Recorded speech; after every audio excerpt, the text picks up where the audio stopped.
and thank you for joining the NeedyMeds special topic webinar, Breast Cancer Awareness Month and You. My name is Carla. I am the Director of Education here at NeedyMeds. And before we get started with today's presentation, I just want to go over a few things. You can feel free to type any questions you may have throughout the presentation into the questions section of your GoToWebinar control panel, but just know that we will reserve answering questions until the end. If we don't have the time to answer your specific question, we will follow up with you personally via email after the webinar, probably later today or at the latest by tomorrow morning. And of course, at the end of the presentation, we'll provide the contact information for both the American Breast Cancer Foundation as well as NeedyMeds. This webinar is also being recorded, and we'll convert it into a video to be posted on the NeedyMeds YouTube page as soon as we can. That usually takes us a few days, so you can check out our YouTube page by the end of this week or at the latest, the beginning of next week for a copy of today's presentation. So with that, let's get started. For those of you that are not familiar with who NeedyMeds is, I always put a snapshot of our homepage. And I put that up because really our website is the face of our organization. NeedyMeds is a national nonprofit. We are dedicated to educating and empowering those seeking affordable health care. And we define education in two ways. One, by educating people about NeedyMeds and the resources we have to offer. And two, by letting them know about other invaluable resources and timely healthcare topics, which is why we are so pleased to have our guest with us today. It is my pleasure to introduce Beth Hall. Beth is the Director of Social Media and Educational Outreach at the American Breast Cancer Foundation. She oversees all of the public relations and social media channels for the organization and works to educate the public on the benefits of early detection. Beth actually herself comes from a family with a strong history of breast cancer. So when we were talking about her stepping up to do this webinar, she let me know that she felt very lucky to work for a cause that is so close to her heart. So without further ado, I'm going to go ahead and pass the mic and the screen to Beth. So bear with us. You may hear some silence in the meantime. And Beth, you should be able to take it away. Thanks everybody for your patience and enjoy this morning's presentation.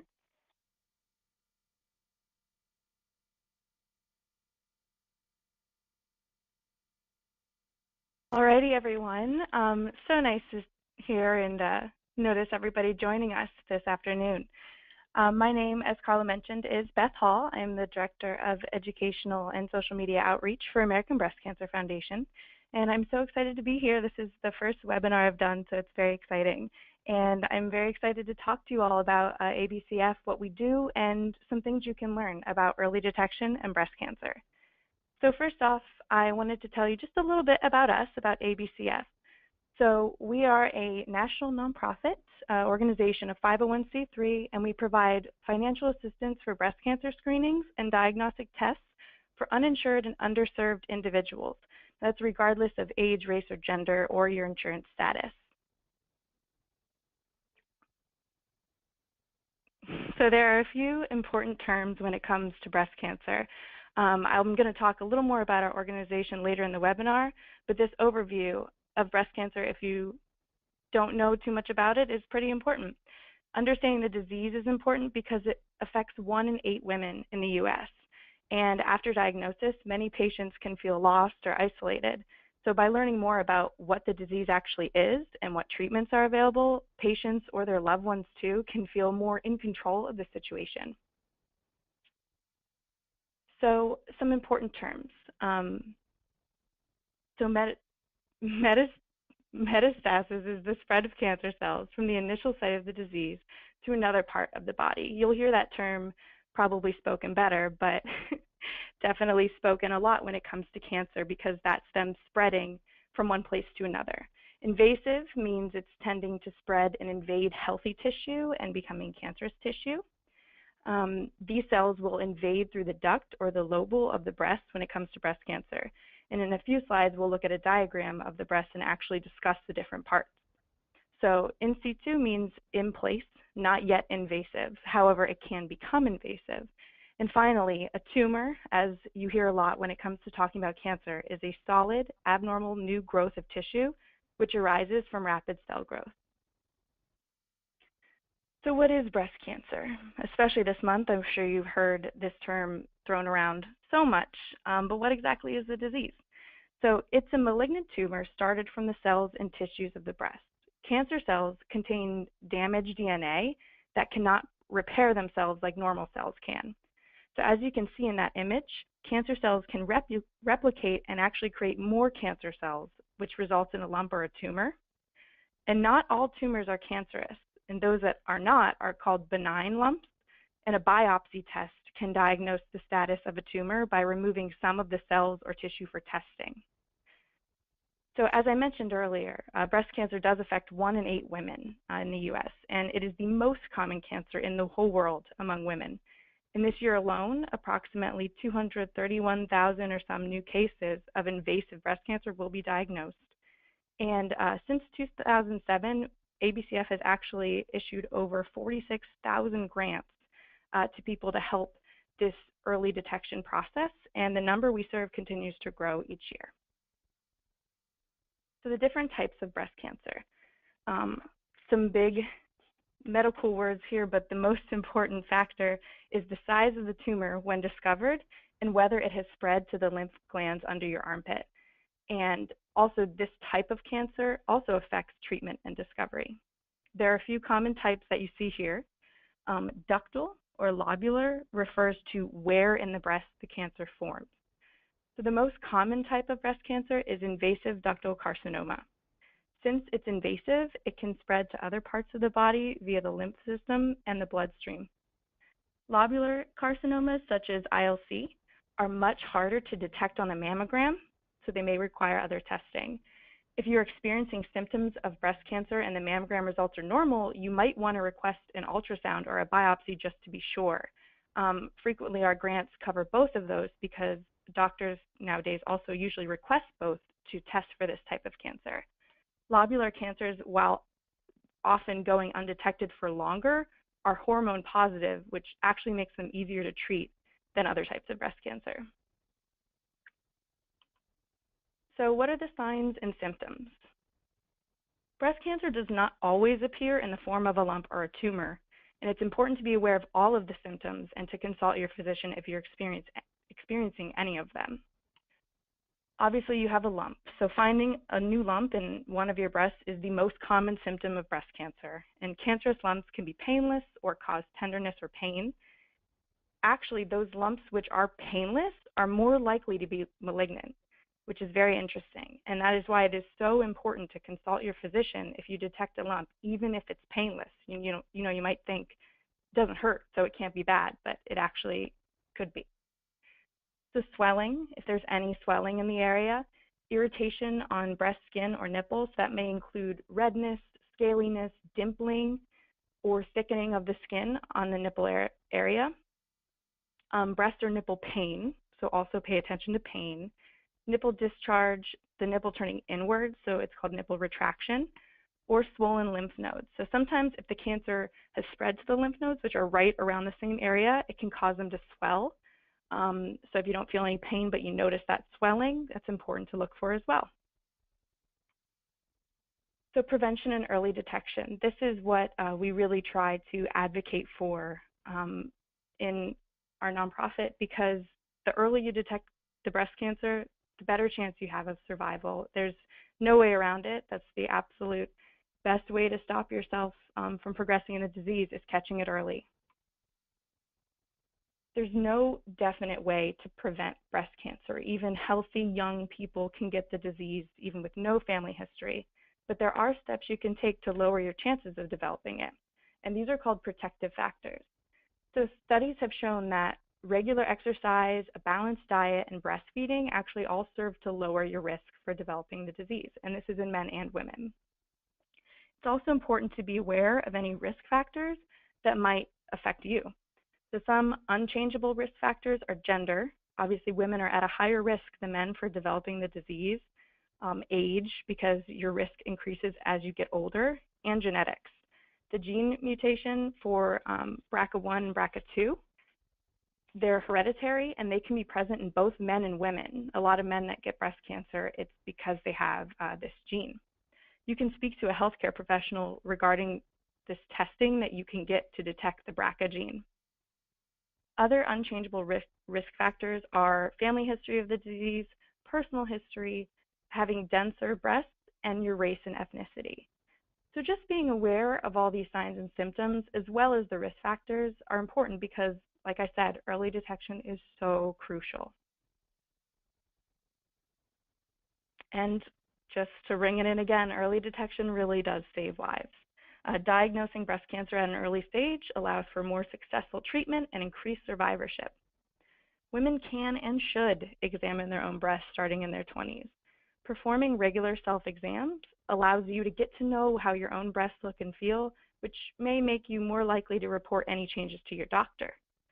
There are 3 ways of performing a breast self-exam.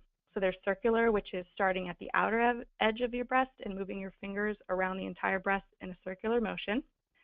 Vertical, which is starting at your underarm area, moving your fingers downwards and back up until you've checked the entire breast. Or wedge, which is starting at the outer edge of your breast and moving your fingers towards the nipple and back towards the edge until you've checked the entire breast in small wedge-shaped sections. So you'll want to consult your physician about your technique. They will have very detailed ways to do it, and they'll be able to check that you're doing it correctly so that you will catch anything when you perform these self-exams. Women in their 20s and 30s should also have their breasts clinically examined in a clinical breast exam, the CBE, as part of their annual health examination. And then for women over their 30s, this is usually a complement to other types of screening, such as mammograms, so they'll do both. A mammogram, which you hear a lot about in this Breast Cancer Awareness Month as well, is an X-ray picture of the breast. It can detect lumps in your breast that you may not be able to see or feel. And after the age of 40, a woman should start having a mammogram done annually. And there are very specific guidelines for that, which you can find on our website as well as the American Cancer Society website. They really hone them in every year. They kind of recheck based on statistics to see how often women should be getting these done. And of course, if you have a family history, there's different recommendations. So there are actually 2 types of mammograms, which is screening and diagnostic. So when a mammogram is used to detect cancer in women before they have any signs or symptoms of the disease, it's called a screening mammogram. Those consist of 2 images of each breast and detect lumps or other abnormalities. Diagnostic mammograms are used after a lump or other symptoms have been found. It is also used if it's difficult to see the breast tissue in a screening mammogram due to certain circumstances, such as the presence of breast implants. Diagnostic mammography consists of more X-rays than screening mammography, and therefore it takes longer to complete. Molecular breast imaging, or MBIs, are something you may have been offered in a recent mammogram appointment, because this is a newer test that is up to 4 times better at finding cancer than a mammogram alone. These tests are now available to the public and are specially recommended for women with denser breasts. Now, one thing we advocate for on our end, because we do not discriminate for age, race, or gender, is that men do get breast cancer too, and we have helped male clients. It's rare, but it is becoming more prominent. And often the treatment is delayed due to late detection. Men don't think to perform the same exams or get anything done the same way that women do. So there is this stigma that breast cancer is solely a women's disease. But in fact, data shows that there was a 26% increase from 1975 to 2010 in male breast cancer. A quick story, one of our donors actually had a son affected by breast cancer, and when his wife found the lump when they were applying suntan lotion, he insisted it was nothing, and he delayed consulting his physician. But we really encourage men who experience any symptoms of breast cancer to consult their physician and, of course, get screened. We get calls all the time from men who need mammograms, and we, like I said, we offer support to them as well. So you can see some of the risk factors here for male breast cancer, and those include genetic factors such as the presence of those BRCA genes, BRCA2 and BRCA1, hormonal, such as if you have increased estrogen levels for any reason, occupational, if you're exposed to electromagnetic fields more heavily than other people, that can affect it, or lifestyle factors such as obesity. And so, like I said, a little more about us. I've touched on the people who call us for help and the early detection screenings, how to get it done, how to do your own. But I'll tell you a little more about us. So, like I said, our goal is to provide support and resources to clients who call us when they have nowhere else to turn. So they'll call us when they just can't afford the screening or diagnostic test that they need for breast cancer. And we provide the grants directly to our clients so that they can receive those tests. And if they're diagnosed, we provide support through their treatment. Over 50% of our callers are already experiencing symptoms of the disease when they call us. And they just, like we said, they have nowhere else to turn, or it's just not covered for them, but they want that peace of mind. They want to know the next steps to take, but they can't take them until they get that cost covered for their mammogram, and that's where we step in. So the goal of our programs is to improve the chances of survivorship for our clients by diagnosing the disease at an early stage, as early as possible. Offering these resources is important because if the disparities in breast cancer mortality nationwide, you can see some of the facts behind these disparities on this slide, and it's our hope to reduce these so that equal care can lead to equal outcomes. As you can see, Hispanic women, it's the #1 cause of death, and African American women are 40% more likely to die from it than Caucasian women. And low socioeconomic status is a risk factor for negative breast cancer outcomes because you just don't have access to the same care, and that's what we're working to change.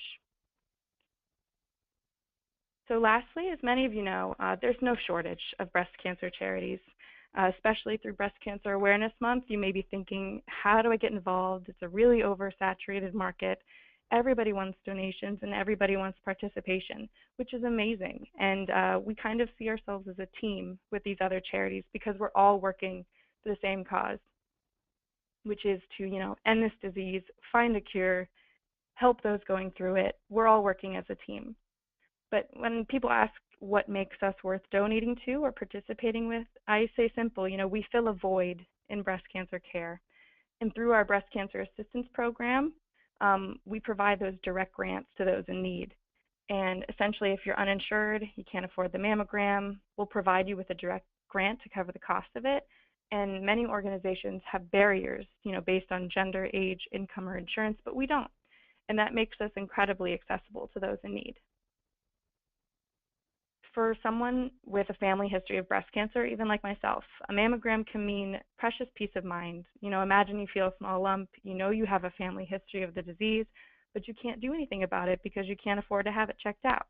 We get callers like this every week from across the nation, and we are so passionate about helping anyone and everyone get the early detection services they need. So that all being said, this is one activity we are doing this month. There is still a little bit of time left in October, so if you'd like to participate, we'd love to have you. It is the Paint It Pink for breast cancer awareness. We're calling it the Paint It Pink Challenge. Simply paint something pink with any kind of pink paint, any shade of pink. Share your creation on social media with the above hashtag, the Paint It Pink for ABCF, and encourage your friends and family to join in and donate. If you don't feel like painting, you don't want to do anything, we always take donations. We love the support. You can see us on Facebook or Instagram, or just go to abcf.org/donate, and we would love the help. So thank you so much for listening. I think I can now take some questions. I hope you got a lot out of this, and like I said, they'll follow up within the next few days. I'm so happy to have been here. Thank you, guys. Beth, thank you so much for that very thorough explanation, not only of what ABCF does, but of also the important first steps. I think it's crucial. As you said, this is Breast Cancer Awareness Month, and we hear breast cancer, we hear the term thrown around, we see a lot of people trying to spread the word, which is fantastic, but I think a lot of people jump to the wrong assumption that people understand really what exactly is breast cancer, myself included. So I think it was really essential that you were able to break it down and describe, the overall definition, but also the various commonly diagnosed versions of breast cancer. So as Beth said, you can certainly feel free to shoot in any questions that you may have. I do see a few coming in already. Beth, in the meantime, if you want to go ahead and switch the screen back to me, I'm going to take a moment while the questions are coming in to bring up just a few more things since we have your attention. And while we're making the transition of our screens, one of the things that Beth and I both mentioned, in the beginning before our webinar got kicked off, I mentioned very briefly the NeedyMeds Volunteer Ambassador Program. And then Beth just talked a little bit about staying involved. And there are a number of things you can do to stay involved, not only with NeedyMeds in your community, but also ABCF. And sometimes it can simply be, and I'm sure Beth will agree with me, as simple as posting about the causes you believe in on any of your social media platforms.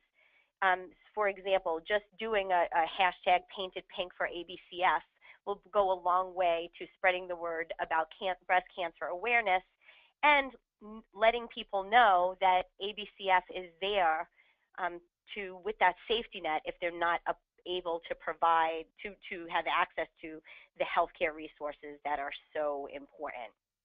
So Beth, some of the questions that are coming in, and I think you addressed these, but I want to stress them again. You had mentioned that you don't discriminate against age or gender or nationality, but does ABCF help people of any age, or is it only a certain age? For example, we talked about different approaches you should take, whether you're in your 20s or 30s or 40s. Does it matter what age you are when you reach out to ABCF for help? It does not. I believe the youngest we've had is 14, all the way up to people in their 80s. So it really, we take anyone of any age. Yeah, and when you had first started, and I think you already answered the question, one of the questions came in when you hadn't gotten to this yet, was does ABCF help women only, or does the program assist men? It's for women and men. Yeah, like I said, we had that story about that donor whose own son had it and reached out to us for that. Right, right. Does ABCF only assist people without insurance? No, which is also a common misconception with us. People are like, well, I have insurance, I just can't afford it. But it's in any case, even if you have insurance, sometimes it won't cover all of it. And we recognize how important that first step is. And so we'll still issue you a grant if you qualify. And you said people may not turn to ABCF because they have some sort of insurance coverage. And we actually find the same. It's one of the awareness issues that we work so hard to overcome at NeedyMeds. A lot of people think that if they have insurance coverage, that they shouldn't bother to turn to NeedyMeds because we only help people without insurance, and that is absolutely not the case. So both Beth and I will stress, please reach out to both of our organizations if there's any help you may need. And stressing again that NeedyMeds, our goal, we are an informational resource. So our goal is to connect you to programs that may help with your healthcare costs. And certainly that can be medication, but it's not limited to medication. I have an interesting question coming in now. If somebody submits, let's say somebody, I guess, is the recipient of receiving some money from ABCF or a grant, as you call it, and I'm not sure if I'm phrasing this correctly, the way the question came in, Beth, was what is the look-back period for claims? Meaning, I guess, when something's submitted, right. And if you can talk a little bit about that, And that's a great question. Thank you. It is, definitely. So we work as quickly as we can, but that's definitely a question for Tina. So she is in charge of our call center, and our program number is right on our website. Let me put this up right here. There we go. Yes, that's it. That's the number right there, and she can answer all of the ins and outs of that. I know we work as fast as we can, and we get a little higher volume of calls in October when people become more aware, which is exciting for us. But definitely give Tina a call at that number. She's our program coordinator, and she would be happy to give you all of the details because she's That's absolutely fantastic.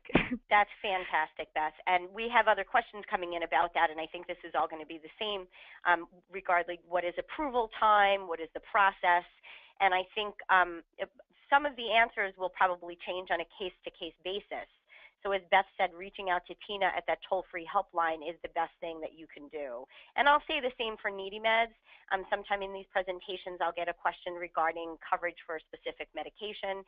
And I always say exactly what Beth is saying. Please, I refer people to our expert call center counselors, because they're going to be, they deal with the ins and outs of actually connecting people to important programs, and they'll be able to explain it in a much more concise way than I can.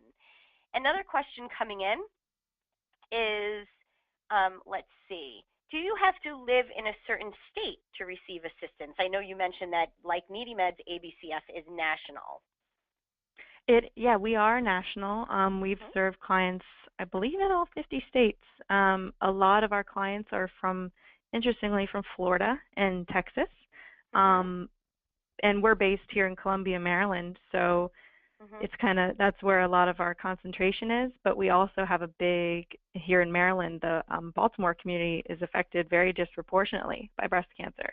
But it's anywhere, any state. We also partner with clinics in, I believe we have one in Washington, we have one in Florida, in Georgia, all over the country, so no bias there. That's a great segue actually into another inquiry from an audience member, is whether or not there's a specific clinic a grantee must go to.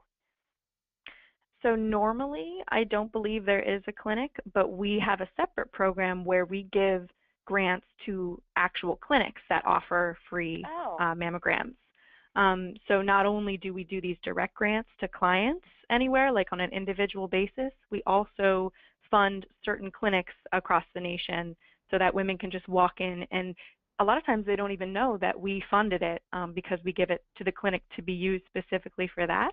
But yeah, we also do that. But for the most part, no, there's no specific one. But you might have had one done and we might have funded it, and maybe you wouldn't even know because we fund so many clinics. Right, that's a really good point. And again, stressing to don't hesitate to reach out to visit their website, call their toll-free helpline. You can reach Tina there directly, or shoot an email. If you're like me and you think of these questions, at 2 o'clock in the morning after the webinar is well over.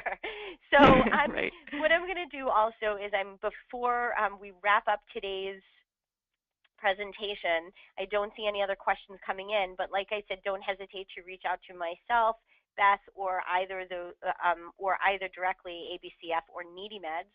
And since I still have your attention, I just wanted to put up a quick screen grab of some of our other upcoming webinars through November. We work really hard to create partnerships with experts in the field, such as ABCF and Beth today, to share the resources they have with the NeedyMeds audience. And you can sign up for any of these free webinars and check our calendar on the NeedyMeds calendar event, which is really easy to find. It's just on the bottom right of our homepage.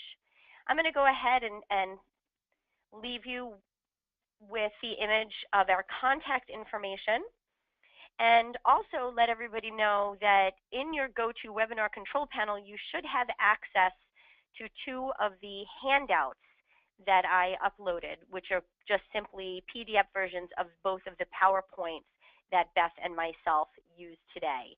If you're having difficulty downloading those or you don't see them, you can certainly shoot me a message in the questions section of your GoToWebinar control panel, or contact me via email when the webinar is over. But with that, thank you so much, and hopefully we can convince Beth to come back again because she did such a great job really explaining breast cancer and why ABCF is such a crucial resource to really everybody in our country. So Beth, thank you so much, and thank you to our audience for joining us, and have a wonderful afternoon. Take care.